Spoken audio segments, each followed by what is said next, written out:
ਸਤਿ ਸ਼੍ਰੀ ਅਕਾਲ ਜੀ। ਉਮੀਦ ਕਰਦਾ ਤੁਸੀਂ ਸਾਰੇ ਵਧੀਆ ਅਤੇ ਠੀਕ ਠਾਕ ਹੋਵੋਗੇ ਅਤੇ ਤੁਹਾਡੇ ਆਪਣੇ ਐਗਜ਼ਾਮ ਚਾਹੇ ਪੀਟੈਟ ਹੋਵੇ ਜਾਂ ਸੀਟੈਟ ਹੋਵੇ ਉਸ ਦੀ ਤਿਆਰੀ ਵਧੀਆ ਜਾ ਰਹੀ ਹੋਏਗੀ। ਸੋ ਅੱਜ ਦੀ ਅਸੀਂ ਇਸ ਵੀਡੀਓ ਦੇ ਵਿੱਚ ਇੰਗਲਿਸ਼ ਪੈਡਾਗੋਜੀ ਜਿਹੜੀ ਹੈਗੀ ਆ ਇੰਗਲਿਸ਼ ਪੈਡਾਗੋਜੀ ਨੂੰ ਕੰਟੀਨਿਊ ਕਰਾਂਗੇ। ਸੋ ਇਸ ਤੋਂ ਪਹਿਲਾਂ ਮੈਂ ਦੱਸ ਦਿਆਂ ਕਿ ਅਸੀਂ ਪਹਿਲੇ 11 ਪਾਰਟ ਦੇ ਵਿੱਚ ਅਗਰ ਤੁਸੀਂ ਪਲੇਲਿਸਟ ਤੇ ਜਾਓ ਤਾਂ ਪਹਿਲੇ 11 ਪਾਰਟ ਦੇ ਵਿੱਚ English pedagogy the complete theory with MCQ cover ਕਰ ਚੁੱਕੇ ਹਾਂ।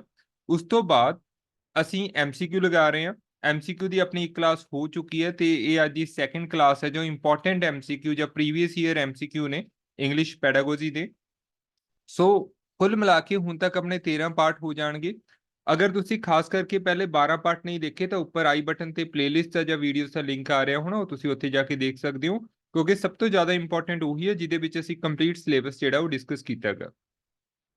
ਸੋ ਇਸ ਤੋਂ ਇਲਾਵਾ ਇਸ ਚੈਨਲ ਦੇ ਉੱਪਰ ਸੀਡੀਪੀ ਕੰਪਲੀਟ ਹੈ ਜੀ, ਈਵੀਐਸ ਵੀ ਕੰਪਲੀਟ ਹੋਣ ਵਾਲੀ ਹੈ, ਮੈਥਮੈਟਿਕਸ। ਸੋ ਬਹੁਤ ਸਾਰਾ ਜੋ ਪੋਰਸ਼ਨ ਹੈ ਇਸ ਚੈਨਲ ਦੇ ਉੱਪਰ ਤੁਹਾਨੂੰ ਪ੍ਰੋਵਾਈਡ ਕੀਤਾ ਜਾ ਰਿਹਾ ਐਂਡ ਦਾ ਮੋਸਟ ਇੰਪੋਰਟੈਂਟ ਕਿ ਫ੍ਰੀ ਆਫ ਕਾਸਟ ਜਿਹੜਾ ਹੈਗਾ ਐਜੂਕੇਸ਼ਨ ਪ੍ਰੋਵਾਈਡ ਕੀਤੀ ਜਾ ਰਹੀ ਹੈ।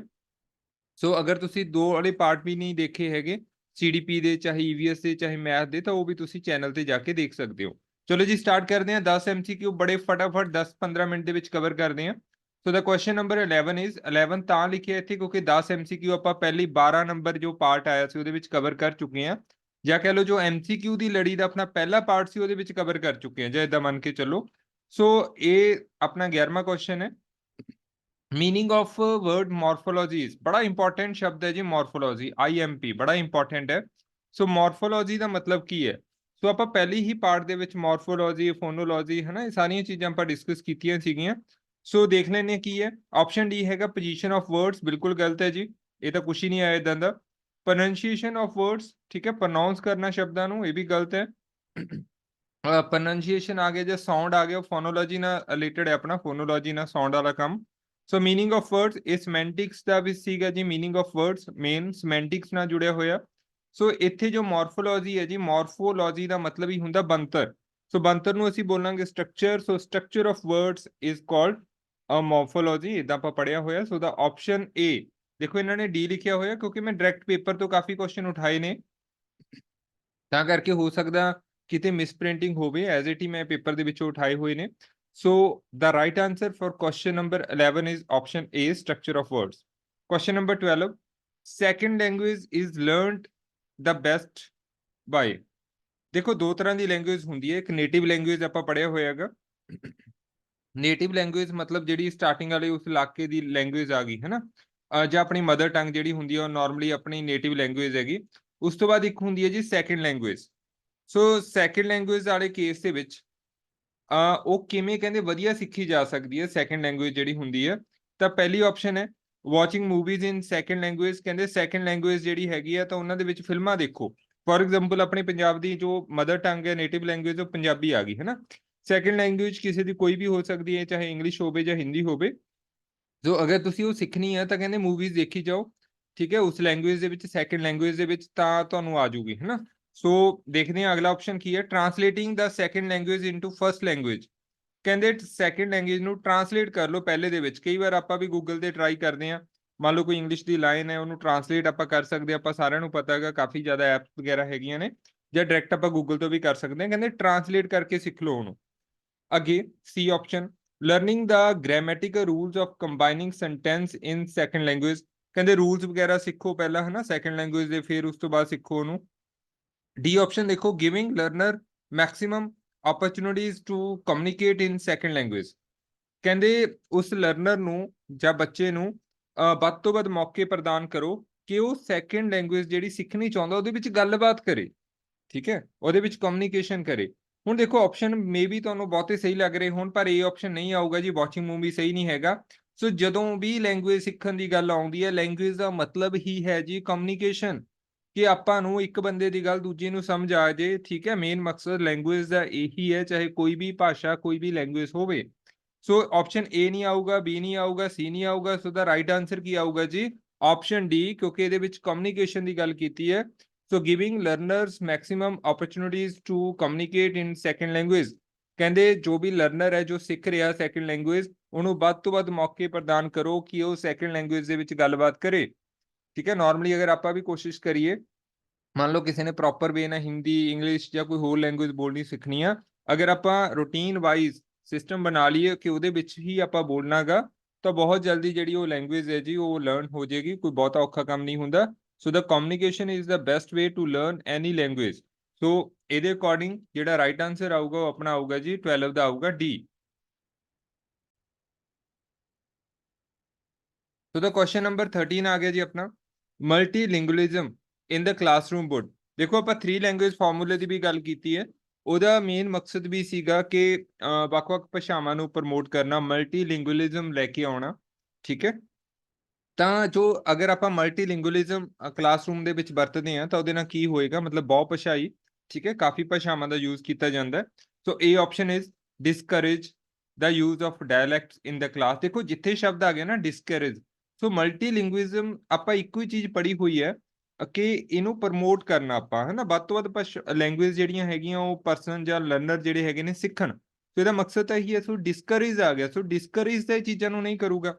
ਇਸ ਤੋਂ ਬਾਅਦ ਦੇਖੋ option B, encourage the use of literature from different folk culture. ਕਹਿੰਦੇ ਵੱਖ-ਵੱਖ ਜਿਹੜੇ ਫੋਕ ਕਲਚਰ ਨੇ, ਠੀਕ ਹੈ, ਉਹਨਾਂ ਦੇ ਵਿੱਚੋਂ ਜੋ ਬੰਦਾ ਲੈਂਗੁਏਜ ਜਿਹੜੀ ਹੈਗੀ ਉਹ ਸਿੱਖੂਗਾ। ਮਤਲਬ ਕਈ ਤੁਸੀਂ ਇਦਾਂ ਦੇ ਇਨਸਾਨ ਵੀ ਦੇਖੇ ਹੋਣਗੇ ਜਿਨ੍ਹਾਂ ਨੂੰ 20 ਲੈਂਗੁਏਜ ਵੀ ਆਉਂਦੀਆਂ ਨੇ, ਹਨਾ। ਰੀਸੈਂਟ ਹੀ ਸਟੋਰੀ ਆਪਾਂ ਚਲੋ ਉੱਤੇ ਨਹੀਂ ਜਾਵਾਂਗੇ। So encourage the use of literature from different folk culture, ਵੱਖ-ਵੱਖ ਫੋਕ ਕਲਚਰ ਜਿਹੜੇ ਹੈਗੇ ਨੇ ਉਹਨਾਂ ਦੀ ਜੋ ਭਾਸ਼ਾ ਉਹਨੂੰ ਵਰਤਣਾ, ਉਹਨਾਂ ਦੇ ਲਿਟਰੇਚਰ ਨੂੰ ਵਰਤਣਾ, ਸੋ ਉਹਨੂੰ ਬੜਾਵਾ ਦੇਊਗਾ। ਬਿਲਕੁਲ ਸਹੀ ਹੈ ਜੀ, ਇਹ ਹੋ ਸਕਦਾ ਇਨਕਰੇਜ ਕਰੂਗਾ। ਅੱਗੇ ਆਬਸਟਰੈਕਟ ਦਾ ਲੈਂਗੁਏਜ ਲਰਨਿੰਗ ਪ੍ਰੋਸੈਸ। ਦੇਖੋ ਹੁਣ ਮੰਨ ਲਓ ਕਈ ਤਰੀਕਿਆਂ ਨਾਲ ਤੁਸੀਂ ਇਹਨੂੰ ਸੋਚ ਸਕਦੇ ਹੋ। ਦੇਖੋ ਇਸ ਕੁਐਸਚਨ ਨੂੰ ਸੋਚਿਆ ਜਾ ਸਕਦਾ ਹੈ, ਉਹ ਡਿਪੈਂਡ ਕਰਦਾ ਕਿ ਸਾਹਮਣੇ ਵਾਲੇ ਐਗਜ਼ਾਮੀਨਰ ਨੇ ਕਿੱਦਾਂ ਇਹ ਕੁਐਸਚਨ ਪਾਇਆਗਾ। ਜਿਵੇਂ ਦੇਖੋ ਮਤਲਬ ਇੱਕ ਕਲਾਸਰੂਮ ਹੈ, ਉਹਦੇ ਵਿੱਚ ਅਸੀਂ ਮਲਟੀਲਿੰਗੁਇਜ਼ਮ ਵਰਤਣ ਲੱਗ ਗਏ, ਹਨਾ, ਅਲੱਗ-ਅਲੱਗ ਭਾਸ਼ਾ ਦੇ ਬੱਚੇ ਆ ਗਏ ਉਹਦੇ ਵਿੱਚ, ਇਦਾਂ ਸਮਝੋ, ਜਾਂ ਟੀਚਰ ਅਲੱਗ-ਅਲੱਗ ਭਾਸ਼ਾ 'ਚ ਪੜ੍ਹਾ ਰਿਹਾ, ਤਾਂ ਕਿਤੇ ਨਾ ਕਿਤੇ ਦੇਖੋ ਆਬਸਟਰੈਕਟ ਤਾਂ ਹੋਊਗਾ ਨਾ, ਜੋ ਲੈਂਗੁਏਜ ਲਰਨਿੰਗ ਪ੍ਰੋਸੈਸ ਹੈ ਉਹਨੂੰ ਆਬਸਟਰੈਕਟ ਤਾਂ ਹੋਊਗਾ ਇੱਕ ਕਲਾਸਰੂਮ ਦੇ ਵਿੱਚ।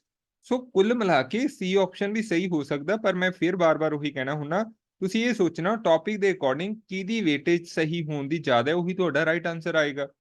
ਸੋ ਮਲਟੀਲਿੰਗੁਅਲਿਜ਼ਮ ਦੀ ਜੇ ਮੈਂ ਗੱਲ ਕਰਾਂ ਤਾਂ 3 ਲੈਂਗੁਏਜ ਫਾਰਮੂਲਾ ਵੀ ਇਹਨੂੰ ਪ੍ਰਮੋਟ ਕਰਦਾ ਹੈਗਾ ਕਿ ਇਹ ਹੋਣਾ ਚਾਹੀਦਾ, ਇਹਨੂੰ ਪ੍ਰਮੋਸ਼ਨ ਇਹਨੂੰ ਪ੍ਰਮੋਟ ਕਰਨਾ ਚਾਹੀਦਾ। ਸੋ ਇਹਦਾ ਮਤਲਬ ਲੈਂਗੁਏਜ ਲਰਨਿੰਗ ਪ੍ਰੋਸੈਸ ਦੇ ਵਿੱਚ ਅੜਿੱਕਾ ਤਾਂ ਨਹੀਂ ਬਣੂਗਾ, ਆਬਸਟਰੈਕਟ ਤਾਂ ਨਹੀਂ ਬਣੂਗਾ, ਠੀਕ ਹੈ। ਠੀਕ ਹੈ, ਕੁਝ ਪਲ ਲਈ ਬਣ ਸਕਦਾ, ਪਰ ਆਲ ਓਵਰ ਜਿਹੜਾ ਹੈਗਾ ਮਤਲਬ ਇਹ ਇੱਕ ਵਧੀਆ ਚੀਜ਼ ਹੈ ਮਲਟੀਲਿੰਗੁਅਲਿਜ਼ਮ। ਸੋ ਆਪਸ਼ਨ ਸੀ ਨੂੰ ਵੀ ਆਪਾਂ ਥੋੜਾ ਕੈਂਸਲ ਕਰ ਦਿੰਨੇ ਆ, ਉਹਦੀ ਵੇਟੇਜ ਘਟ ਗਈ ਬੀ ਨਾਲੋਂ। ਅੱਗੇ ਫੈਸਿਲਿਟੇਟ ਮੈਕਸਿਮਮ ਟੀਚਰ ਟਾਕ। ਕਹਿੰਦੇ ਇਹਦੇ ਨਾਲ ਜਿਹੜਾ ਟੀਚਰ ਹੈ ਉਹ ਵੱਧ ਤੋਂ ਵੱਧ ਗੱਲਾਂ ਮਾਰੂਗਾ, ਹਨਾ, ਟੀਚਰ ਟਾਕ ਜਿਹੜੀ ਹੈਗੀ ਉਹ ਜ਼ਿਆਦਾ ਹੋਊਗੀ। ਸੋ ਆਬਵੀਅਸ ਹੈ ਕਿ ਟੀਚਰ ਲਈ ਤਾਂ ਥੋੜਾ ਡਿਫਿਕਲਟੀ ਰਹੂਗਾ। ਸੋ ਇਹਦਾ ਰਾਈਟ ਆਂਸਰ ਕੀ ਆਊਗਾ, encourage the use of literature from different folk culture. ਇਹਦਾ ਰਾਈਟ ਆਂਸਰ ਚਾਰਾਂ ਆਪਸ਼ਨਾਂ ਦੇ ਵਿੱਚੋਂ ਕਿਹਦੀ ਵੇਟੇਜ ਜ਼ਿਆਦਾ ਸਹੀ ਹੋਣ ਦੀ, ਤਾਂ ਆਪਸ਼ਨ ਬੀ ਆਏਗਾ ਜੀ। ਅੱਗੇ question number 14, the term syntax is related to. ਦੇਖੋ ਦੋ ਸ਼ਬਦ ਮੈਂ ਤੁਹਾਨੂੰ ਬੜੇ ਧਿਆਨਪੂਰਵਕ ਪੜ੍ਹਾਏ ਨੇ, ਮੇਰੇ ਖਿਆਲ ਨਾਲ ਪਤਾ ਨਹੀਂ ਸ਼ਾਇਦ 11ਵੇਂ ਪਾਠ 'ਚ ਹੀ ਪੜ੍ਹਾਏ ਨੇ। ਸਿਮੈਂਟਿਕਸ, ਠੀਕ ਹੈ, ਇੱਕ ਸਿਮੈਂਟਿਕਸ ਪੜ੍ਹਾਇਆ ਤੁਹਾਨੂੰ, ਮੀਨਿੰਗ ਨਾਲ ਰਿਲੇਟ ਕਰਦਾ ਜਿਹੜਾ, ਹਨਾ, ਵਰਡ ਮੀਨਿੰਗ ਨਾਲ ਰਿਲੇਟ ਕਰਦਾ ਹੈਗਾ। ਤੇ ਇੱਕ ਸਿੰਟੈਕਸ ਪੜ੍ਹਾਇਆ ਸੀ ਤੁਹਾਨੂੰ। ਸਿੰਟੈਕਸ ਹੁਣ ਆਪਾਂ ਦੇਖ ਲੈਂਦੇ ਹਾਂ ਪਹਿਲਾਂ। ਸਿਲੇਬਲਸ ਲਿਖਿਆ ਹੋਇਆ, ਦੇਖੋ ਇਹ ਇੱਕ ਤਰ੍ਹਾਂ ਦੀ ਦੇਖੋ ਯੂਨਿਟ ਹੈ, ਇੱਕ ਤਰ੍ਹਾਂ ਦੀ ਸਪੋਕਨ ਸਾਊਂਡ ਦੀ। ਸਿਲੇਬਲ ਮਤਲਬ ਸਾਊਂਡ ਨਾਲ ਰਿਲੇਟ ਕਰਦੇ, ਇਦਾਂ ਯਾਦ ਰੱਖ ਲਓ, ਜਿਹਦੇ ਵਿੱਚ ਇੱਕ ਬਾਵਲ ਹੁੰਦਾ, ਬਾਕੀ ਕੰਸੋਨੈਂਟ ਆ ਗਏ। ਸੋ ਇਹ ਆਪਾਂ ਜ਼ਿਆਦਾ ਡਿਟੇਲ 'ਚ ਨਹੀਂ ਜਾਵਾਂਗੇ। ਸੋ ਸਿਲੇਬਲ ਜਿਹੜਾ ਹੈਗਾ ਉਹ ਸਾਊਂਡ ਨਾਲ ਰਿਲੇਟਡ ਹੈ। ਸੋ ਸਾਊਂਡ ਦੇਖੋ ਏ ਆਪਸ਼ਨ ਵੀ ਸਾਊਂਡ ਨਾਲ ਰਿਲੇਟਡ ਹੈ, ਡੀ ਵੀ ਸਾਊਂਡ ਨਾਲ ਰਿਲੇਟਡ ਹੈ। ਸੋ ਸਾਊਂਡ ਵਾਲੀ ਸਟੱਡੀ ਨੂੰ ਤਾਂ ਅਸੀਂ ਕਹਿੰਦੇ ਹਾਂ ਫੋਨੋਲੋਜੀ। ਸਾਊਂਡ ਵਾਲੀ ਸਟੱਡੀ ਨੂੰ ਅਸੀਂ ਕੀ ਕਹਿੰਦੇ ਹਾਂ ਜੀ, ਫੋਨੋਲੋਜੀ। ਸੋ ਇੱਥੇ ਆਪਸ਼ਨ ਏ ਤੇ ਡੀ ਤਾਂ ਮੇਰਾ ਕੈਂਸਲ ਹੋ ਗਿਆ। ਜਿੱਥੇ ਸ਼ਬਦ ਆ ਗਿਆ ਮੀਨਿੰਗ, ਤਾਂ ਮੀਨਿੰਗ ਨੂੰ ਆਪਾਂ ਕੀ ਬੋਲਦੇ ਹਾਂ, ਸਿਮੈਂਟਿਕਸ। ਸੋ ਜੋ ਸਿੰਟੈਕਸ ਹੈ ਉਹ ਕਾਦੇ ਨਾਲ ਰਿਲੇਟਡ ਹੈ ਜੀ, structure of sentence, sentence structure ਦੇ ਨਾਲ, ਜਿਹੜਾ ਸੈਂਟੈਂਸ ਹੈ ਉਹਦੀ ਬਣਤਰ ਦੇ ਨਾਲ। ਸੋ ਆਪਸ਼ਨ ਬੀ ਜਿਹੜਾ ਹੈਗਾ ਉਹ ਸਹੀ ਆਊਗਾ ਆਪਣਾ ਕੁਐਸਚਨ ਨੰਬਰ 14 ਦੇ ਲਈ।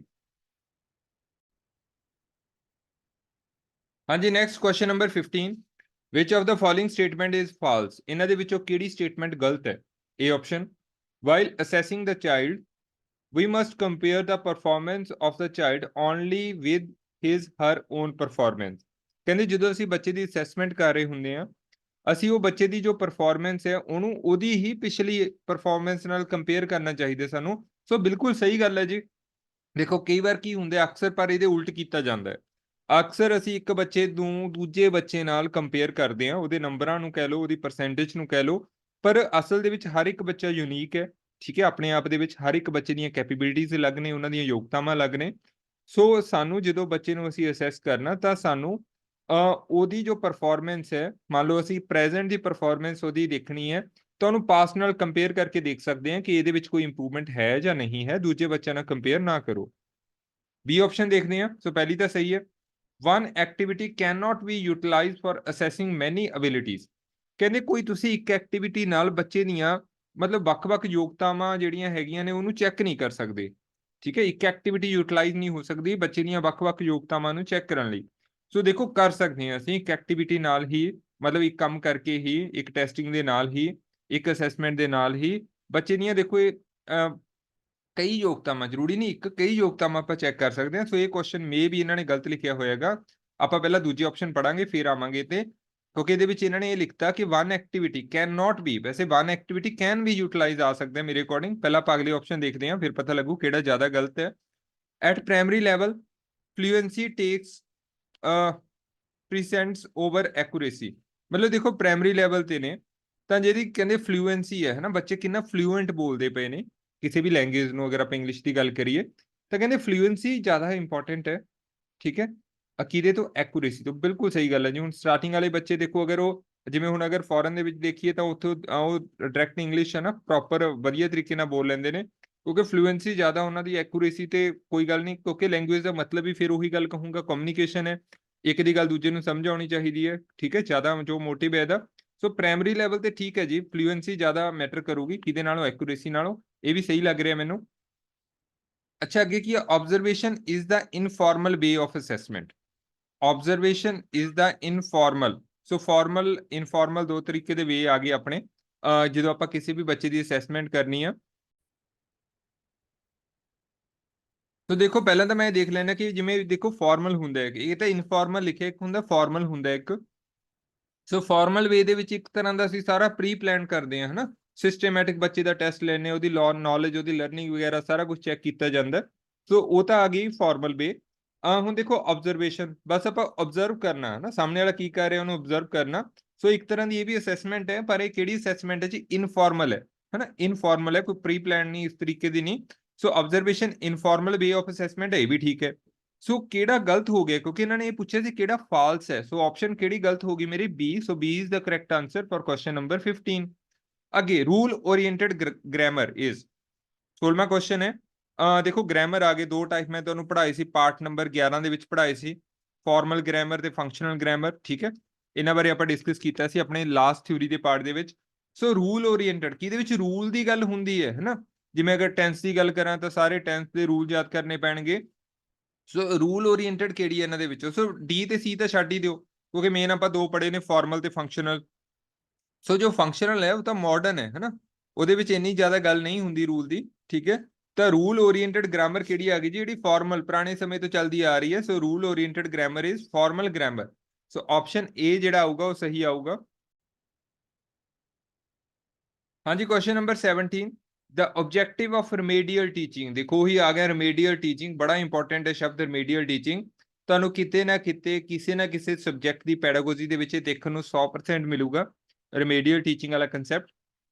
ਸੋ ਰਿਮੀਡੀਅਲ ਟੀਚਿੰਗ ਪਹਿਲਾਂ ਮੈਂ ਥੋੜਾ ਜਿਹਾ ਦੱਸ ਦਿੰਦਾ ਕਿ ਹੁੰਦੀ ਕੀ ਹੈ। ਵੈਸੇ ਤੁਹਾਨੂੰ ਪਤਾ ਹੋਊਗਾ ਕਿ ਸਭ ਤੋਂ ਪਹਿਲਾਂ ਆਪਾਂ ਬੱਚੇ ਦੀ ਡਾਇਗਨੋਸਟਿਕ ਇਵੈਲੂਏਸ਼ਨ, ਡਾਇਗਨੋਸਟਿਕ ਅਸੈਸਮੈਂਟ ਕਰਦੇ ਹਾਂ। ਆਪਾਂ ਲੱਭਦੇ ਹਾਂ ਕਿ ਉਹ ਬੱਚੇ ਨੂੰ ਕਿਹੜੇ ਕਿਹੜੇ ਟੌਪਿਕ ਦੇ ਵਿੱਚ ਡਿਫਿਕਲਟੀ ਆ ਰਹੀ ਹੈ। ਠੀਕ ਹੈ, ਉਹ ਲੱਭਣ ਤੋਂ ਬਾਅਦ ਆਪਾਂ ਉਹਨੂੰ ਕੁਝ ਸਹਾਇਤਾ ਪ੍ਰਦਾਨ ਕਰਦੇ ਹਾਂ, ਸਪੋਰਟ ਪ੍ਰਦਾਨ ਕਰਦੇ ਹਾਂ। ਠੀਕ ਹੈ, ਉਹਨੂੰ ਅਸੀਂ ਕੀ ਬੋਲਦੇ ਹਾਂ? ਰਿਮੀਡੀਅਲ ਟੀਚਿੰਗ ਜਾਂ ਰਿਮੀਡੀਅਲ ਕਲਾਸਿਸ। ਤੁਸੀਂ ਸੁਣਿਆ ਹੋਣਾ ਸਭ ਨੇ, ਆਪਾਂ ਸੁਣਦੇ ਹਾਂ ਕਿ ਰਿਮੀਡੀਅਲ ਕਲਾਸਿਸ ਦਿੱਤੀਆਂ ਜਾ ਰਹੀਆਂ ਨੇ। ਉਹ ਕਲਾਸਿਸ ਉਹਦੀ ਹੁੰਦੀਆਂ ਨੇ ਕਿ ਜਦੋਂ ਕੁਝ ਬੱਚੇ ਵੀਕ ਹੋਣ ਉਹਨਾਂ ਨੂੰ ਸਪੋਰਟ ਕੀਤਾ ਜਾਵੇ, ਤਾਂ ਕਿ ਉਹ ਵੀ ਆਪਣੀ ਜੋ ਸਟੱਡੀ ਹੈ ਉਹਦੇ ਵਿੱਚ ਜੋ ਬਾਕੀ ਨਾਰਮਲ ਬੱਚੇ ਨੇ ਕਲਾਸ ਦੇ ਉਹਨਾਂ ਦੇ ਬਰਾਬਰ ਆ ਸਕਣ। ਸੋ ਆਪਾਂ ਦੇਖ ਲੈਂਦੇ ਹਾਂ ਆਪਸ਼ਨ। ਸੋ ਇੱਕ ਵਾਰ ਤੁਸੀਂ ਸਮਝ ਤਾਂ ਗਏ ਕਿ ਰਿਮੀਡੀਅਲ ਟੀਚਿੰਗ ਹੈ ਕੀ। ਆਪਸ਼ਨ ਸੀ ਤੋਂ ਚੱਲ ਪੈਂਦੇ, ਕਿਉਂਕਿ ਡੀ ਤਾਂ ਨਨ ਆਫ ਦਾ ਅਬਵ ਲਿਖਿਆ ਹੋਇਆ। To assist students in the overall development of the personality. So overall development ਜਿਹੜੀ ਪਰਸਨੈਲਿਟੀ ਦੀ ਹੈ, ਠੀਕ ਹੈ, ਉਹਦੇ ਵਿੱਚ ਬੱਚਿਆਂ ਨੂੰ ਅਸਿਸਟ ਕਰਨਾ। ਸੋ ਉਹਦੇ ਵਿੱਚ ਤਾਂ ਨਹੀਂ ਆਊਗਾ, ਉਹ ਤਾਂ ਸਾਰੇ ਬੱਚਿਆਂ ਨੂੰ ਹੀ ਮਤਲਬ ਅਸਿਸਟ ਕੀਤਾ ਜਾਊਗਾ ਉਹਦੇ ਵਿੱਚ ਤਾਂ। To provide financially assistant to poor student, ਕਹਿੰਦੇ ਜੋ ਗਰੀਬ ਬੱਚੇ ਨੇ ਉਹਨਾਂ ਨੂੰ ਪੈਸੇ ਵਗੈਰਾ ਦੇ ਕੇ ਉਹਨਾਂ ਦੀ ਮਦਦ ਕਰਨੀ। ਠੀਕ ਹੈ, ਫਾਈਨੈਂਸ਼ੀਅਲੀ ਉਹਨਾਂ ਦੀ ਮਦਦ ਕਰਨੀ। ਸੋ ਇਹ ਵੀ ਗਲਤ ਆਊਗਾ ਜੀ। ਸੋ ਇਹ ਆਪਸ਼ਨ ਦੇਖਦੇ ਹਾਂ। ਟੂ ਪ੍ਰੋਵਾਈਡ ਲਰਨਿੰਗ ਸਪੋਰਟ, ਦੇਖੋ ਸ਼ਬਦ ਆ ਗਿਆ ਸਪੋਰਟ। ਟੂ ਪੁਪਿਲਸ, ਪਪਿਲ ਵਿਦਿਆਰਥੀ, ਵਿਦਿਆਰਥੀ ਆ ਗਏ। ਹੂ ਲੈਗ ਫਾਰ ਬਿਹਾਈਂਡ, ਜੋ ਪਿੱਛੇ ਰਹਿ ਗਏ। ਹੂ ਲੈਗ ਫਾਰ ਬਿਹਾਈਂਡ, ਜੋ ਪਿੱਛੇ ਰਹਿ ਗਏ। ਦੇਅਰ ਕਾਉਂਟਰਪਾਰਟਸ, ਆਪਣੇ ਦੂਜੇ ਸਾਥੀਆਂ ਨਾਲੋਂ। तो बिल्कुल सही यही ऑप्शन लग रही है, ਆਪਾਂ ਨੂੰ ਇਹ ਲੱਗ ਰਹੀ ਹੈ ਕਿ ਰਿਮੀਡੀਅਲ ਟੀਚਿੰਗ ਕੀ ਹੁੰਦੀ ਹੈ ਕਿ ਉਹ ਬੱਚਿਆਂ ਨੂੰ ਸਪੋਰਟ ਦੇਣਾ, ਠੀਕ ਹੈ, ਜੋ ਕਿ ਲੈਗ ਫਾਰ ਬਿਹਾਈਂਡ ਮਤਲਬ ਪਿੱਛੇ ਰਹਿ ਗਏ ਫਰੋਮ देयर ਕਾਉਂਟਰਪਾਰਟਸ, ਆਪਣੇ ਦੂਜੇ ਸਾਥੀਆਂ ਨਾਲੋਂ। ਉਹਨਾਂ ਬੱਚਿਆਂ ਨੂੰ ਜਦੋਂ ਅਸੀਂ ਸਪੋਰਟ ਦਿੰਨੇ ਆ ਸਟੱਡੀ ਦੇ ਵਿੱਚ ਤਾਂ ਉਹਨੂੰ ਕੀ ਬੋਲਦੇ ਆ ਅਸੀਂ, ਰਿਮੀਡੀਅਲ ਟੀਚਿੰਗ। ਸੋ ਆਪਸ਼ਨ ਏ ਸਹੀ ਆਊਗਾ। Question number 18, along with the basic language skill LSRW ਪੜਿਆ ਹੋਇਆ ਆਪਾਂ ਡਿਟੇਲ ਦੇ ਵਿੱਚ।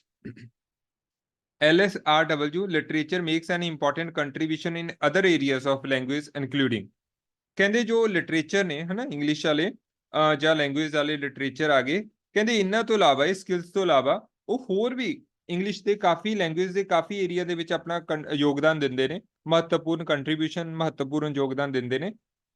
ਕਿਹੜੇ ਕਿਹੜੇ ਹੋ ਸਕਦੇ ਨੇ ਕਹਿੰਦੇ ਉਹ, ਇਹ ਆਪਸ਼ਨ ਆ ਗਈ ਵਰਡ ਮੀਨਿੰਗ ਐਂਡ ਗ੍ਰਾਮਰ, ਬਿਲਕੁਲ ਸਹੀ ਗੱਲ ਹੈ ਜੀ। ਸੋ ਠੀਕ ਹੈ, ਇਹ ਚੀਜ਼ਾਂ ਵੀ ਅਪਡੇਟ ਹੀ ਹੁੰਦੀਆਂ ਨੇ।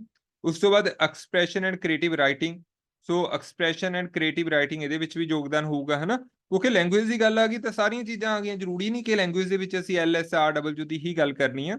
ਸੋ ਇਹਦਾ ਮਤਲਬ ਪਹਿਲਾ ਵੀ ਸਹੀ ਹੈ, ਦੂਜਾ ਵੀ ਸਹੀ ਹੈ। ਸੋ ਆਪਣਾ ਇੱਥੇ ਰਾਈਟ ਆਂਸਰ ਕੀ ਆਏਗਾ ਜੀ, ਸੀ ਆਏਗਾ, ਬੋਥ ਹੈ A ਐਂਡ B। ਠੀਕ ਹੈ, ਬੜਾ ਸਿੰਪਲ ਜਿਹਾ ਕੁਐਸਚਨ ਸੀ, ਬਹੁਤਾ ਜ਼ਿਆਦਾ ਔਖਾ ਨਹੀਂ ਸੀਗਾ, ਕਿਉਂਕਿ ਜਿੱਥੇ ਗ੍ਰਾਮਰ ਦੀ ਗੱਲ ਹੈ ਉਹ ਵੀ ਲੈਂਗੁਏਜ ਨਾਲ ਜੁੜਿਆ ਹੋਇਆ, ਵਰਡ ਮੀਨਿੰਗ ਸਿਮੈਂਟਿਕਸ ਦੀ ਗੱਲ ਹੈ ਉਹ ਵੀ ਲੈਂਗੁਏਜ ਨਾਲ ਜੁੜਿਆ ਹੋਇਆ, ਠੀਕ ਹੈ, ਕ੍ਰੀਏਟਿਵ ਰਾਈਟਿੰਗ ਐਕਸਪ੍ਰੈਸ਼ਨ ਇਹਨਾਂ ਦੀ ਗੱਲ ਹੈ ਤੇ ਇਹ ਵੀ ਲੈਂਗੁਏਜ ਨਾਲ ਜੁੜੇ ਹੋਏ ਨੇ। So the right answer for question number 18 is option C, both A and B। ਹਾਂਜੀ, ਕੁਐਸਚਨ ਨੰਬਰ 19 ਆਪਾਂ ਦੇਖ ਲੈਨੇ ਆ। Which method of teaching grammar provides enough practice to ultimately leads to the incidental learning? देखो statement ही औखी है, method ਤਾਂ ਆਪਾਂ ਦੋ ਹੀ ਪੜ੍ਹੇ ਆਗੇ, ਮੇਨ ਇੰਡਕਟਿਵ ਤੇ ਡਿਡਕਟਿਵ ਦੋ ਹੀ ਮੈਥਡ ਹੁੰਦੇ ਨੇ ਮੇਨਲੀ। ਕਹਿੰਦੇ ਟੀਚਿੰਗ ਗ੍ਰਾਮਰ ਦਾ ਹਨਾ ਕਿਹੜਾ ਮੈਥਡ ਹੈ ਜਿਸ ਦੇ ਵਿੱਚ ਇੰਨੀ ਕੁ ਬੱਚਿਆਂ ਦੀ ਪ੍ਰੈਕਟਿਸ ਹੋ ਜਾਂਦੀ ਹੈ ਪਹਿਲਾਂ, that ultimately leads to incidental learning, ਕਿ ਮਤਲਬ ਉਹਨਾਂ ਨੂੰ ਉਹ ਚੀਜ਼ ਯਾਦ ਨਹੀਂ ਕਰਨੀ ਪੈਂਦੀ, ਉਹਨਾਂ ਨੂੰ ਆਟੋਮੈਟਿਕ ਹੀ ਉਹ ਚੀਜ਼ ਯਾਦ ਹੋ ਜਾਂਦੀ ਹੈ। ਤਾਂ ਕਿਹੜੇ ਮੈਥਡ ਦੇ ਵਿੱਚ ਹੁੰਦਾ? ਤਾਂ ਦੋ ਮੈਥਡ ਪੜ੍ਹੇ ਨੇ ਆਪਾਂ, ਡਿਡਕਟਿਵ ਮੈਥਡ ਤੇ ਇੰਡਕਟਿਵ ਮੈਥਡ। ਇਹਨੂੰ ਅਸੀਂ ਨਿਗਮਨ ਵਿਧੀ ਤੇ ਇੰਡਕਟਿਵ ਨੂੰ ਅਸੀਂ ਆਗਮਨ ਵਿਧੀ ਵੀ ਬੋਲਦੇ ਹਾਂ। ਤਾਂ ਦੇਖੋ ਇਹਦੇ ਵਿੱਚ ਕੀ ਬੋਲਿਆ ਗਿਆ ਕਿ ਆਪਾਂ ਬੱਚੇ ਨੂੰ ਇੰਨੀਆਂ ਜ਼ਿਆਦਾ ਐਗਜ਼ਾਮਪਲਸ ਕਰਵਾ ਦਈਏ, ਠੀਕ ਹੈ, ਬੱਚੇ ਨੂੰ ਇੰਨੀਆਂ ਜ਼ਿਆਦਾ ਐਗਜ਼ਾਮਪਲਸ ਕਰਵਾ ਦਈਏ, ਇਹੀ ਮਤਲਬ ਹੈ ਇਨਫ ਪ੍ਰੈਕਟਿਸ ਦਾ, ਇਨਫ ਪੈਟਰਨ ਪ੍ਰੈਕਟਿਸ, ਮਤਲਬ ਇੰਨੀਆਂ ਜ਼ਿਆਦਾ ਉਹਨੂੰ ਐਗਜ਼ਾਮਪਲਸ ਕਰਵਾ ਦਈਏ that ultimately leads to incidental learning। ਕਾਦੀ ਲਰਨਿੰਗ ਹੋ ਜੂਗੀ, ਉਹਨੂੰ ਰੂਲ ਸੀ ਹੈ ਨਾ, ਉਹ ਆਪਦੇ ਆਪ ਹੀ ਸਿੱਖ ਜੂ, ਉਹਨੂੰ ਯਾਦ ਨਹੀਂ ਕਰਨਾ ਪਊਗਾ। ਜਿਵੇਂ ਮੈਥ ਦੇ ਵਿੱਚ ਫਾਰਮੂਲੇ ਹੁੰਦੇ ਆ ਜਿਨ੍ਹਾਂ ਦੀ ਆਪਾਂ ਗੱਲ ਬਹੁਤ ਵਾਰ ਕਰ ਚੁੱਕੇ ਹਾਂ। ਸੋ ਐਗਜ਼ਾਮਪਲ ਟੂ ਰੂਲ ਦੀ ਗੱਲ ਹੋ ਰਹੀ ਹੈ, ਐਗਜ਼ਾਮਪਲ ਟੂ ਰੂਲ। ਤਾਂ ਐਗਜ਼ਾਮਪਲ ਟੂ ਰੂਲ ਕਿਹੜਾ ਮੈਥਡ ਹੁੰਦਾ ਜੀ, ਆਪਸ਼ਨ B ਹੁੰਦਾ inductive method. So the right answer ਕੀ ਆਏਗਾ ਇਹਦੇ ਵਿੱਚ, ਜਿੱਥੇ ਦੇਖੋ ਡਿਡਕਟਿਵ ਤੇ ਇੰਡਕਟਿਵ ਲਿਖਿਆ ਹੋਇਆ ਨਾ, ਤਾਂ ਉੱਥੇ ਬੋਥ A ਐਂਡ B ਤਾਂ ਆਊਗੀ ਨਹੀਂ, ਕਿਉਂਕਿ ਇੱਕ ਮੈਥਡ ਦੀ ਗੱਲ ਹੀ ਪੁੱਛ ਰਿਹਾ ਉਹ। ਸੋ ਇਹਦੇ ਵਿੱਚ ਰਾਈਟ ਆਂਸਰ ਆਊਗਾ ਆਪਣਾ option B for question number 19। ਸੋ ਅਗਰ ਤੁਹਾਨੂੰ ਇਹ ਕਲਾਸ ਵਧੀਆ ਲੱਗ ਰਹੀ ਹੈ, ਕੋਈ ਯੂਜ਼ਫੁਲ ਸਿੱਖਣ ਨੂੰ ਮਿਲਦਾ ਪਿਆ, ਤਾਂ ਜਰੂਰ ਇਸ ਵੀਡੀਓ ਨੂੰ ਲਾਈਕ ਜਰੂਰ ਕਰ ਦਿਓ ਜੀ, ਚੈਨਲ ਸਬਸਕ੍ਰਾਈਬ ਨਹੀਂ ਕੀਤਾ ਉਹ ਵੀ ਜਰੂਰ ਕਰ ਦਿਓ। ਐਂਡ ਇਸ ਫ੍ਰੀ ਐਜੂਕੇਸ਼ਨ ਨੂੰ ਆਪਣੇ ਵੱਧ ਤੋਂ ਵੱਧ ਗਰੁੱਪਸ ਦੇ ਵਿੱਚ, ਆਪਣੇ ਵੱਧ ਤੋਂ ਵੱਧ ਸੋਸ਼ਲ ਮੀਡੀਆ ਦੇ ਵਿੱਚ ਜਰੂਰ ਸ਼ੇਅਰ ਕਰੋ, ਤਾਂ ਕਿ ਵੱਧ ਤੋਂ ਵੱਧ ਜੋ ਇਹ ਫ੍ਰੀ ਐਜੂਕੇਸ਼ਨ ਹੈ ਉਹ ਬੱਚਿਆਂ ਤੱਕ ਪਹੁੰਚ ਸਕੇ ਅਤੇ ਬਹੁਤ ਜ਼ਿਆਦਾ ਬੱਚੇ ਜਿਹੜੇ ਹੈਗੇ ਨੇ ਉਹ ਆਪਣਾ ਐਗਜ਼ਾਮ ਜਿਹੜਾ ਕ੍ਰੈਕ ਕਰਨ ਦੇ ਵਿੱਚ ਉਹਨਾਂ ਦੀ ਸਹਾਇਤਾ ਹੋ ਸਕੇ, ਬਹੁਤ ਸਾਰੇ ਬੱਚਿਆਂ ਦੀ। ਸੋ ਇਸ ਤੋਂ ਬਾਅਦ ਆਪਾਂ ਚੱਲਦੇ ਹਾਂ ਕੁਐਸਚਨ ਨੰਬਰ 20 ਤੇ। ਸੋ ਇਹ ਦੋ ਕਲਾਸਾਂ ਤੋਂ ਤੁਸੀਂ ਤਿੰਨ ਚੀਜ਼ਾਂ ਜ਼ਰੂਰ ਸਿੱਖੀਆਂ ਹੋਣਗੀਆਂ, ਅਗਰ ਮੈਂ ਬਰੀਫਲੀ ਕਹਾਂ। ਪਹਿਲੀ ਗੱਲ ਤਾਂ ਇਹ ਹੈ ਕਿ ਇੱਕ ਕੁਐਸਚਨ ਜਿਹੜਾ ਤੁਹਾਨੂੰ ਇੰਡਕਟਿਵ ਡਿਡਕਟਿਵ ਦਾ ਆਉਣਾ ਹੀ ਆਉਣਾ, ਚਾਹੇ ਜਿੱਥੇ ਮਰਜ਼ੀ ਆ ਜਾਏ ਜੀ, ਠੀਕ ਹੈ। ਇੱਕ ਕੁਐਸਚਨ ਤੁਹਾਨੂੰ ਰਿਮੀਡੀਅਲ ਦਾ ਪੱਕਾ ਆਉਣਾ ਹੈ, ਡਾਇਗਨੋਸਟਿਕ ਜਾਂ ਰਿਮੀਡੀਅਲ ਦਾ ਆਉਣਾ ਹੈ। ਦੋ ਕੁਐਸਚਨ ਤੁਹਾਨੂੰ ਸਿਮੈਂਟਿਕਸ ਸਿੰਟੈਕਸ, ਠੀਕ ਹੈ, ਇਹ ਚੀਜ਼ਾਂ ਚੋਂ ਆਉਣੀ ਆਉਣੇ ਨੇ, ਠੀਕ ਹੈ, ਜਾਂ ਫੋਨੋਲੋਜੀ ਮੋਰਫੋਲੋਜੀ ਹੈ ਨਾ, ਇੱਕ ਦੋ ਕੁਐਸਚਨ ਇੱਥੇ ਹੀ ਆ ਜਾਣਗੇ। ਸੋ 15 ਨੰਬਰ ਅਗਰ ਆਪਾਂ ਪ੍ਰੈਡਿਕਟ ਵੀ ਕਰਨ ਤੇ ਆ ਜਾਈਏ ਨਾ, ਤਾਂ ਬਹੁਤਾ ਜ਼ਿਆਦਾ ਔਖਾ ਕੰਮ ਨਹੀਂ ਹੁੰਦਾ ਇੰਗਲਿਸ਼ ਪੈਡਾਗੋਜੀ ਦੇ ਵਿੱਚ। ਜਿਵੇਂ ਇੱਕ ਪ੍ਰਿੰਸੀਪਲ ਤੇ ਆਊਗਾ, ਇੱਕ ਅਪਰੋਚਸ ਤੇ ਆਊਗਾ, ਹਨਾ। ਮੈਂ ਅਗਰ 15 ਕੁਐਸਚਨ ਦੀ ਇੱਕ ਸੀਕੁਐਂਸ ਬਣਾ ਲਈਏ ਕਿ ਇੱਥੇ ਇੱਥੇ ਕੁਐਸਚਨ ਬਣ ਗਏ, ਤਾਂ ਆਪਾਂ ਕੱਢ ਸਕਦੇ ਹਾਂ ਜੀ ਆਰਾਮ ਨਾਲ, ਬੜਾ ਸੌਖਾ ਕੱਢ ਸਕਦੇ ਹਾਂ ਆਪਾਂ ਇੰਗਲਿਸ਼ ਪੈਡਾਗੋਜੀ ਦੇ ਵਿੱਚ। ਤਾਂ ਹੀ ਮੈਂ ਇਹ ਕਹਿਣਾ ਹੁੰਦਾ ਕਿ ਜੋ 15 ਨੰਬਰ ਨੇ ਨਾ, ਖਾਸ ਕਰਕੇ ਪੇਪਰ 2 ਲਈ ਤਾਂ 15 ਹੀ ਆ ਜਾਂਦੇ ਨੇ, ਕਿਉਂਕਿ ਗ੍ਰਾਮਰ ਤਾਂ ਉਹ ਪੈਰਿਆਂ ਦੇ ਵਿੱਚ ਹੀ ਕਵਰ ਕਰ ਦਿੰਦੇ ਨੇ। ਹਾਲਾਂਕਿ ਪੇਪਰ 1 ਲਈ ਥੋੜਾ ਜਿਹਾ ਘੱਟ ਹੋ ਜਾਊਗਾ, ਚਲੋ 12 13 ਮੰਨ ਲੈਂਦੇ ਵੱਧ ਤੋਂ ਵੱਧ, ਹਨਾ। ਇਹ ਜ਼ਰੂਰੀ ਨਹੀਂ ਕਿ 15 ਵੀ ਆ ਸਕਦੇ ਨੇ। ਤਾਂ ਅਗਰ ਇਹ 15 ਨੰਬਰ ਨੇ ਨਾ, ਇਹ ਤੁਹਾਡਾ ਕੱਲਾ ਪੇਪਰ ਨਹੀਂ ਕਲੀਅਰ ਕਰਵਾਉਣਗੇ, ਤੁਹਾਡਾ ਜੋ ਸਕੋਰ ਹੈ ਨਾ ਉਹ ਵੀ 100 ਪਲੱਸ ਕਰਵਾਉਣਗੇ ਜੀ, ਠੀਕ ਹੈ। 15 ਨੰਬਰ ਦੀ ਵੇਟੇਜ ਬਹੁਤ ਜ਼ਿਆਦਾ ਹੁੰਦੀ ਹੈ ਪੇਪਰ ਦੇ ਵਿੱਚ, ਜਿਸ ਨੂੰ ਅਸੀਂ ਨਾਰਮਲੀ ਇਗਨੋਰ ਕਰਕੇ ਚੱਲ ਜਾਂਦੇ ਹਾਂ, ਕਿਉਂਕਿ ਇੰਗਲਿਸ਼ ਪੈਡਾਗੋਜੀ ਦਾ ਕੋਈ ਇਹ ਵੀ ਨਹੀਂ ਕਿ ਬੜਾ ਵਾਸਟ ਸਿਲੇਬਸ ਹੈ। ਤੇ ਅਗਰ ਆਪਾਂ ਪੁਰਾਣੇ ਪੇਪਰ ਚੱਕ ਕੇ ਦੇਖੀਏ ਤਾਂ ਜੋ ਐਕਸਪੈਕਟਡ ਜੇ ਟੌਪਿਕ ਨੇ ਉਹਨਾਂ ਦੇ ਵਿੱਚ ਹੀ ਕੁਐਸਚਨ ਪੁੱਛੇ ਜਾਂਦੇ ਨੇ, ਕੋਈ ਬਹੁਤੇ ਔਖੇ ਨਹੀਂ ਹੁੰਦੇ ਇਹ ਕੁਐਸਚਨ, ਠੀਕ ਹੈ। ਹੁਣ ਆਪਾਂ ਚਲੋ ਆਪਾਂ ਜ਼ਿਆਦਾ ਗੱਲਾਂ ਨਹੀਂ ਕਰਦੇ, ਕੁਐਸਚਨ 20 ਤੇ ਆ ਜਾਂਦੇ ਹਾਂ। ਵਿਚ of the following system of language is totally rule bound, ਹਨਾ, ਮਤਲਬ ਕਿਹੜਾ ਸਿਸਟਮ ਹੈ ਲੈਂਗੁਏਜ ਦਾ ਹੈਗਾ ਜਿਹਦੇ ਵਿੱਚ ਟੋਟਲੀ ਰੂਲ ਵਗੈਰਾ ਚੱਲਦੇ ਨੇ? ਤਾਂ ਹੁਣ ਦੇਖੋ ਸਾਊਂਡ ਸਿਸਟਮ, ਦੇਖੋ ਸਿਸਟਮ ਤਾਂ ਕੋਈ ਵੀ ਹੈ ਨਾ ਕੁਛ ਤਾਂ ਰੂਲ ਹੈਗੇ ਆ ਨਾ ਕਿ ਕਿਹੜੇ ਵੋਵਲ ਨੇ ਕਿਹੜੇ ਕੌਨਸੋਨੈਂਟ ਨੇ ਜਾਂ ਜੋ ਵੀ ਹੈ ਕਿਵੇਂ ਯੂਜ਼ ਕਰਨਾ ਹੈਗਾ ਮਤਲਬ ਕੁਛ ਨਾ ਕੁਛ ਤਾਂ ਰੂਲ ਹੈ ਲੈਂਗੁਏਜ ਦੇ ਵਿੱਚ ਜੋ ਕਿ ਚੱਲਦੇ ਆ ਰਹੇ ਨੇ ਹਨਾ ਬਿਨਾਂ ਰੂਲਸ ਤੋਂ ਤਾਂ ਕੁਛ ਨਹੀਂ ਹੈਗਾ ਸਿਸਟਮ ਨਹੀਂ ਹੈਗਾ ਅਗਰ ਆਪਾਂ ਸਕੂਲ ਦੀ ਗੱਲ ਕਰੀਏ ਉਹਦਾ ਵੀ ਟਾਈਮਿੰਗ ਹੁੰਦਾ ਜੌਬ ਦਾ ਵੀ ਟਾਈਮ ਹੁੰਦਾ ਹੈਗਾ ਹਨਾ ਹਰ ਇੱਕ ਚੀਜ਼ ਰੂਲ ਬਾਉਂਡ ਹੁੰਦੀ ਹੈ ਨਾਰਮਲੀ ਅਗਰ ਨੇਚਰ ਦੇ ਵਿੱਚ ਵੀ ਦੇਖੀਏ ਤਾਂ ਸਾਊਂਡ ਸਿਸਟਮ ਵੀ ਇੱਕ ਤਰ੍ਹਾਂ ਦਾ ਰੂਲ ਬਾਉਂਡ ਹੈਗਾ ਜਿਹਦਾ ਮਤਲਬ ਤਾਂ ਉਸ ਤੋਂ ਬਾਅਦ ਸੈਂਟੈਂਸ ਸਟਰਕਚਰ ਸਿਸਟਮ ਸੈਂਟੈਂਸ ਦੀ ਸਟਰਕਚਰ ਜਿਵੇਂ ਸਬਜੈਕਟ ਲਾਓ ਜੀ ਹਨਾ ਵਰਬ ਲਾਓ ਆਬਜੈਕਟ ਲਾਓ ਜਾਂ ਫਿਰ ਅਲੱਗ-ਅਲੱਗ ਤਰ੍ਹਾਂ ਦੇ ਸੈਂਟੈਂਸ ਆ ਜਾਂਦੇ ਨੇ ਟੈਂਸ ਆ ਜਾਂਦੇ ਨੇ ਕੰਟੀਨਿਊਸ ਪਰਫੈਕਟ ਇਸ ਤਰੀਕੇ ਨਾਲ ਸੋ ਇਹਦਾ ਮਤਲਬ ਸੀ ਵੀ ਆਊਗਾ ਫਿਰ ਬੀ ਵੀ ਆਊਗਾ ਵਰਡ ਫਾਰਮੇਸ਼ਨ ਸਿਸਟਮ ਵੀ ਆ ਜਾਊਗਾ ਫਿਰ ਤਾਂ ਕਰਕੇ ਆਪਸ਼ਨ ਕੀ ਆਊਗੀ ਇੱਥੇ ਆਪਣੀ ਡੀ ਆਪਸ਼ਨ ਆਊਗੀ ਆਲ ਆਫ ਦਾ ਅਬਵ ਮਤਲਬ ਆਲ ਆਫ ਦਾ ਅਬਵ ਜਿਹੜਾ ਹੈਗਾ ਸਿਸਟਮ ਹੈ ਲੈਂਗੁਏਜ ਦਾ ਇਹ ਸਾਰੇ ਦੇ ਸਾਰੇ ਕੀ ਨੇ ਰੂਲ ਬਾਉਂਡ ਨੇ ਸੋ ਇਹ ਸੀ ਆਪਣੀ ਅੱਜ ਦੀ ਕਲਾਸ ਹੋਪਫੁਲੀ ਤੁਹਾਨੂੰ ਸਮਝ ਆਇਆ ਹੋ ਤੇ ਤੁਹਾਡਾ ਇਹ 10 ਕੁਐਸਚਨਾਂ ਦੇ ਵਿੱਚੋਂ ਚੰਗਾ ਸਕੋਰ ਆਇਆ ਹੋ ਅਗਰ ਤੁਸੀਂ ਕਾਊਂਟ ਕੀਤਾ ਜਰੂਰ ਦੱਸਿਓ ਕਮੈਂਟ ਬਾਕਸ ਦੇ ਵਿੱਚ ਕਿ ਤੁਹਾਡੇ ਕਿੰਨੇ ਨੰਬਰ ਬਣਦੇ ਪਏ ਨੇ 10 ਦੇ ਵਿੱਚੋਂ ਸੋ 13 ਕਲਾਸਿਸ ਆਪਣੀਆਂ ਹੋ ਗਈਆਂ ਜੀ ਸੋ ਇਹਨਾਂ ਸੀ ਅੱਜ ਦੇ ਲਈ ਜਲਦੀ ਮਿਲਾਂਗੇ ਅਗਲੀ ਕਲਾਸ ਦੇ ਵਿੱਚ so that's all thank you ਜੀ thank you so much for watching